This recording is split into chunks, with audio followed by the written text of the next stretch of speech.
মালিক আর মালকিন এসে গেছে। কিরে রামু, বড় ভাই কি আসলো না? আসবে আসবে, হয়তো একটু পরেই চলে আসবে। ঠিক আছে, কেকটা তাহলে তুই ভিতরে রেখে দিস। সমস্ত গিফটগুলো বরং এখানেই রেখে দি, মালিক আসলে তো আবার মালিককে ডেকে এখানটায় নিয়ে আসতে হবে। আরে গাড়ির আওয়াজ পেলাম, মনে হচ্ছে মালিক এসেছে। রামু তুইও এসে গেছিস, ভালোই হয়েছে। ধর তো এটা। হ্যাঁ মালিক, এক্ষুনি ধরছি। আপনি চলুন, আপনার অপেক্ষা হচ্ছে ভিতরে। মনে হচ্ছে ভাই এসে গেছে। আরে বোন, ভালো আছিস তো? হ্যাঁ ভাই, খুব ভালো আছি। এমনিতে তুই আসতে অনেক দেরি করে ফেললি, চল তাড়াতাড়ি। আর তুই আমার জন্য এটা এনেছিস, আমার খুব পছন্দ হয়েছে। ঠিক আছে দিদি, আমি 5 মিনিটের মধ্যে আসছি। আরে ভাই তুই এখানে?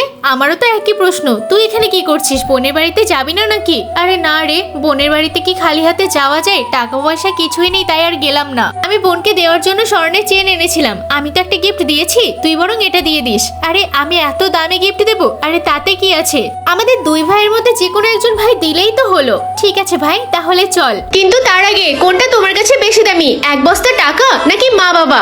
যদি মা বাবা হয় তাহলে ভিডিওতে একটি লাইক করে চ্যানেলটিকে সাবস্ক্রাইব করে দাও, আর যদি না করো তাহলে আমি ভেবে নেবো তুমি মা বাবাকে একদম ভালোবাসো না।